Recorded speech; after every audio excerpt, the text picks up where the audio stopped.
ഓണം സ്പെഷ്യലായിട്ട് നമ്മൾക്കിന്ന് പാവയ്ക്ക വറുത്തത് ഉണ്ടാക്കിയെടുക്കാം കേട്ടോ. വളരെ ടേസ്റ്റി ആയിട്ടുള്ള ഒരു ഐറ്റമാണ്.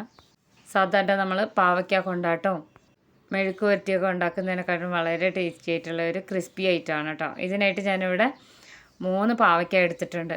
പാവയ്ക്ക നന്നായിട്ട് കഴുകി എടുത്തതിന് ശേഷം ഇതിനെ നമ്മൾ സാധാരണ വറുക്കാനൊക്കെ അരിയുന്ന പോലെ തന്നെ റൗണ്ടിൽ അരിഞ്ഞെടുക്കാം. അപ്പോൾ ഞാനിത് അരിഞ്ഞെടുത്ത് വരാം കേട്ടോ. അപ്പോൾ ഞാനിവിടെ ഇതാ മുഴുവനായിട്ടും അരിഞ്ഞെടുത്തിട്ടുണ്ട്. ഈ ഒരു രീതിയിലാണ് കേട്ടോ. ഒരുപാട് ഇങ്ങനെ തിന്നായിട്ടും അല്ല, ഒരുപാട് തിക്കുമായിട്ടും അല്ലാതെ. അപ്പോൾ നല്ല മൂത്ത കുരുവൊക്കെ ആണെന്നുണ്ടെങ്കിൽ അതെടുത്ത് മാറ്റാം. എനിക്കിപ്പോൾ അത്ര മൂത്ത കുരുവൊന്നും അല്ലാത്തതുകൊണ്ട് ഞാൻ എടുത്ത് മാറ്റിയിട്ടില്ല. ഇനി ഇതിലേക്ക് ഞാനിവിടെ ടേബിൾ സ്പൂണാണ് കേട്ടോ. ആദ്യം തന്നെ 2 ടേബിൾ സ്പൂണോളം കടലമാവാണ് എടുത്തിരിക്കുന്നത്.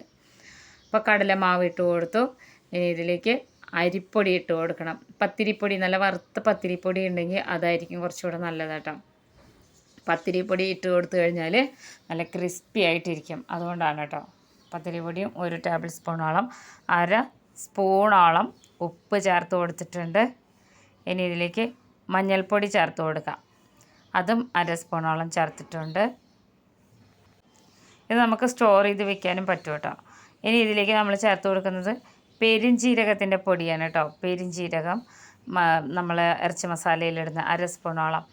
ഇനി ഇതിലേക്ക് കാശ്മീരി മുളക് പൊടി ഉണ്ടെങ്കിൽ 1/2 ടേബിൾ സ്പൂണോളം ചേർത്ത് കൊടുക്കാം കേട്ടോ. കാശ്മീരി മുളക് പൊടി നല്ല കളറാണ്. അതില്ലാന്നുണ്ടെങ്കിൽ സാധാരണ മുളക് പൊടി ചേർത്ത് കൊടുത്താലും മതി. അപ്പോൾ എരിവിനായിട്ട് നമ്മളിതിൽ കൂടുതൽ ഒന്നും തന്നെ ചേർത്ത് കൊടുക്കുന്നില്ല. അത്ര വലിയ എരിവൊന്നുമില്ല കേട്ടോ ഈ കാശ്മീരി മുളക് പൊടിക്ക്. അപ്പോൾ മുളക് പൊടി ഇവിടെ ചേർത്ത് കൊടുത്തിട്ടുണ്ട്. ഇനി നമ്മളിതിൽ ചേർത്ത് കൊടുക്കുന്നത് തൈരാണ്. ഈ പാവയ്ക്കയ്ക്ക് പൊതുവേ കുറച്ച് കയ്പുണ്ട്. അപ്പോൾ നമ്മൾ എങ്ങനെ ഉണ്ടാക്കിയാലും കുറച്ച് കുറഞ്ഞിരിക്കാന്നല്ലാതെ മുഴുവനായിട്ടും കയ്പ്പ് കളയാൻ പറ്റില്ല. അപ്പോൾ ഇതിൻ്റെ കയ്പ്പിനെ ഒന്ന് നിയന്ത്രിക്കാനായിട്ട് 2 ടേബിൾ സ്പൂണോളം നല്ല പുളിയുള്ള തൈരാണ് കേട്ടോ. തൈരില്ലാന്നുണ്ടെങ്കിൽ ചെറുനാരങ്ങ നീര് പിഴിഞ്ഞാലും മതി. പക്ഷേ കുറച്ചുകൂടി ടേസ്റ്റ് ആയിട്ടുള്ളത് തൈരാണ്. ഇനി ഇതെല്ലാം കൂടെ നന്നായിട്ട് ഇതിനെ ഒന്ന് മിക്സ് ചെയ്തെടുക്കണം കേട്ടോ. ഇത് നമ്മൾ സാധാരണ മീനൊക്കെ വറക്കുന്ന പോലെ തന്നെ നല്ലോണം മിക്സ് ചെയ്തെടുക്കണം. ഇത് നമ്മൾ ഉപ്പ് തേച്ചിട്ട് റെസ്റ്റ് ചെയ്യാൻ വയ്ക്കുക ഒന്നും തന്നെ വേണ്ട. ഞാനിവിടെ നന്നായിട്ട് കുഴച്ച് പുരട്ടി എടുത്തിട്ടുണ്ട്. ഇതുപോലെയാണ് വേണ്ടത് കേട്ടോ. ഇനി ഇതിനെ നന്നായിട്ട് പുരട്ടി എടുത്തതിന് ശേഷം നമ്മളൊരു 10 മിനിറ്റ് മാറ്റി വയ്ക്കണം. ഇതിൻ്റെ ഉള്ളിലൊക്കെ നല്ലോണം മസാല ഇങ്ങനെ പുരണ്ടിരിക്കണം കേട്ടോ. ഇത് നമ്മൾ ഉണ്ടാക്കി എടുക്കുമ്പോഴും ഈ മസാല ഇങ്ങനെ തന്നെ വേണം. അപ്പോൾ ഒരു 10 മിനിറ്റ് വരെ ഇങ്ങനെ ഇരിക്കട്ടെ. 10 മിനിറ്റിന് ശേഷം ഇതാ നല്ലോണം ഈ മസാലയൊക്കെ നല്ല മെൽറ്റായി വന്നിട്ടുണ്ട് കേട്ടോ. ഈ ഒരു രീതിയിൽ ഇങ്ങനെ ഓരോന്നോരോന്നായിട്ട് എടുത്തിട്ട് നല്ല തിളച്ച എണ്ണയിലേക്ക് ഇട്ട് കൊടുക്കുക. അപ്പോൾ ഇത് ഞാനിപ്പോൾ റൈസ് ബ്രാൻ ഓയിലാണ് ഉപയോഗിക്കുന്നത് കേട്ടോ. ഈ ഒരു രീതിയിൽ തന്നെ ഉണ്ടാക്കിയെടുത്താൽ മതി. ഞാനിവിടെ വിശേഷ അവസരങ്ങളിലൊക്കെ ഇതുപോലെ തന്നെ ഉണ്ടാക്കിയെടുക്കുമ്പോൾ ഇങ്ങനെയാണ് ഉണ്ടാക്കിയെടുക്കുക. നമ്മൾ നോണൊന്നുമില്ല, വെജിറ്റബിൾ മാത്രമല്ല ഉണ്ടാക്കിയെടുക്കുന്നത്.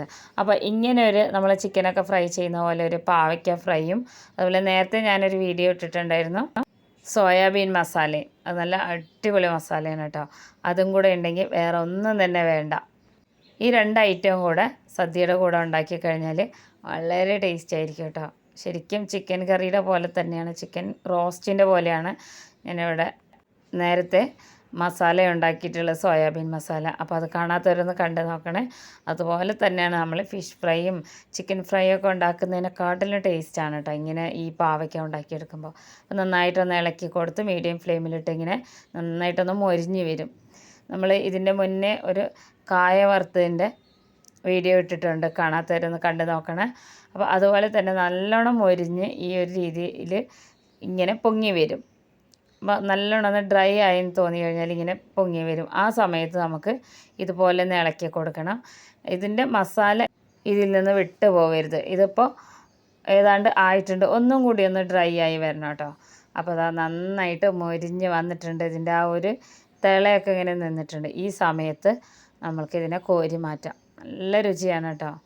ഇത് വിശേഷാവസരങ്ങളിലല്ലാതെ പോലും നമുക്ക് ഉണ്ടാക്കി വയ്ക്കാവുന്നതേ ഉള്ളൂ. ശരിക്കും നമ്മൾ ചിക്കൻ ഫ്രൈ ഒക്കെ ഉണ്ടാക്കുന്ന ഒരു രുചിയും മണമൊക്കെയാണ് ഇതിന് കേട്ടോ. പാവയ്ക്കയുടെ ആ വലിയ കയ്പൊന്നും ഇതിനുണ്ടാവില്ല. ചോറിൻ്റെ കൂടെ, പ്രത്യേകിച്ച് സദ്യയുടെ കൂടെ ഒക്കെ കഴിക്കാൻ നല്ലതാണ്. അപ്പോൾ ഇനി ഇതുപോലെ വറുത്തെടുത്തതിന് ശേഷം നമുക്ക് കോരി ഒരു ബൗളിലിട്ട് കൊടുക്കാം. അപ്പോൾ ഇനി ലാസ്റ്റ് നമ്മളിത് വറുത്തെടുക്കുമ്പോൾ ഇതുപോലെ വറുത്ത് നല്ലോണം ഇങ്ങനെ ഫ്രൈ ആയി വരുന്ന സമയത്ത് ഒരു ഐറ്റം കൂടെ ഇതിൽ ചേർത്ത് കൊടുക്കാനുണ്ട് കേട്ടോ.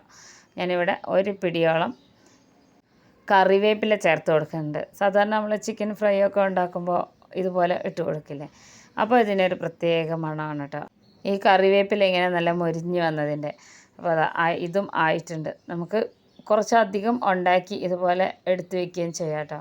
സദ്യയിൽ ഒഴിച്ചുകൂടാൻ പറ്റാത്ത ഒരൈറ്റമാണ് പാവയ്ക്ക. പല രീതിയിൽ നമ്മൾ ഉണ്ടാക്കാറുണ്ട്. പാവയ്ക്ക കൊണ്ടാട്ടം, പാവയ്ക്ക തൈര്, അങ്ങനെ പല രീതിയിലും പാവയ്ക്ക മോരുകറിയൊക്കെ. പക്ഷെ അതിനെക്കാട്ടിലൊക്കെ കുറച്ച് വെറൈറ്റി ആയിട്ട് ഈ ഒരു ഓണത്തിന് എല്ലാവരും ഉണ്ടാക്കി നോക്കണേ, വളരെ ടേസ്റ്റി ആയിട്ടുള്ളതാണ്. അപ്പോൾ ഇതാ നമ്മുടെ ഈ ഒരു ഫ്രൈ ഇവിടെ റെഡി ആയിട്ടുണ്ട്. ഇതും നമുക്ക് കോരി മാറ്റാം. അപ്പോൾ വീഡിയോ കണ്ടുകൊണ്ടിരിക്കുമ്പോൾ തന്നെ എല്ലാവരും ഒന്ന് സബ്സ്ക്രൈബ് ചെയ്ത് വയ്ക്കണേ.